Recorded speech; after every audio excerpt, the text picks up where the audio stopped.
பழைய மாளிகை இரவு நேரம். மழை கொட்டுது.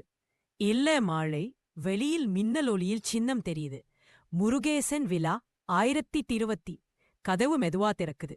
ஒரு இளையன் உள்ளே நடக்கிறான். அருண் 25 தான். கையில் ஒரு டார்ச்சு. குரல் நடுக்கமா. ஆனா உள்ளே சத்தம் கேக்குது. டார்ச்சின் வெளிச்சம் சுவர்த்தை தேடுது. சுவரில் பழைய ஓவியங்கள், தூசி, சிலந்திப் பூச்சிகள். அவன் ஒரு அறைக்குள்ள போறான். அங்க மையிலே ஒரு பழைய எண்ணெய் விளக்கு. விளக்கின் குரல். அவன் விளக்கை எடுத்துட்டு ஆச்சரியமா சுத்துறான். இது இன்னும் மினுக்குறே. அவன் பாக்குறான். அடியில ஒரு எழுத்து. அவன் சிரிச்சு மெதுவா தீ வச்சு விளக்கை ஏற்றான். அந்த நேரத்திலே ஒரு கடும் காற்று வருது. ஒளிக்குள்ளிருந்து ஒரு குரல். யாரு நீ? என் தூக்கத்தை கெடுத்தது. அவனோட முகம் உறைஞ்சிடுது. கதவு பூட்டப்பட்டிருக்கு. பூதத்தின் வரவு. அவன் டார்ச்சை போட்டா ஒளி மாறுது. பின்னால ஒரு உருவம். கருப்பு மாயா நிழல். முடி நீளமா, கண்கள் சிவப்பு. வாயிலிருந்து புகை பாயுது. அது மெதுவா சொல்லுது, நான் விளக்கின் காவலன். யாரும் இதை ஏற்றக்கூடாது. அருண் தடுமாறுறான். அது கோபத்தோட கத்துறது. தெரியாம பிழை பண்ணினா உயிரோட போக முடியாது. அது அவனோட கழுத்தை தட்டுது. அவன் விழுந்து மயங்கிறான்.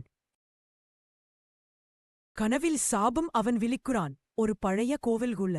அங்க பழைய பூசாரிகள், தீக்கொளி, தாளமொலிக்குது. ஒரு மந்திரவாதி சொல்றான், இந்த விளக்கில் அடைக்கப்பட்ட பூதம் ஒரு சாபத்தினால் நித்திரை எடுத்தது. அதை ஏற்றினவன் உயிரோட இருக்க முடியாது.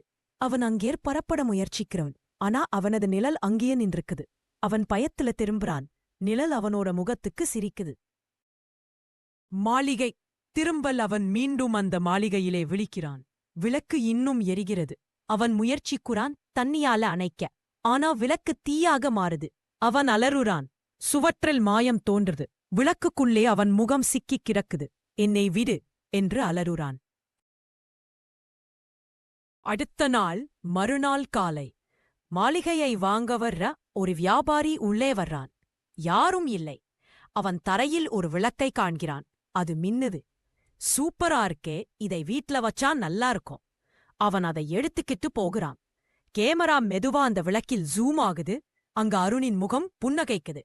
Screen fade out. The curse continuous.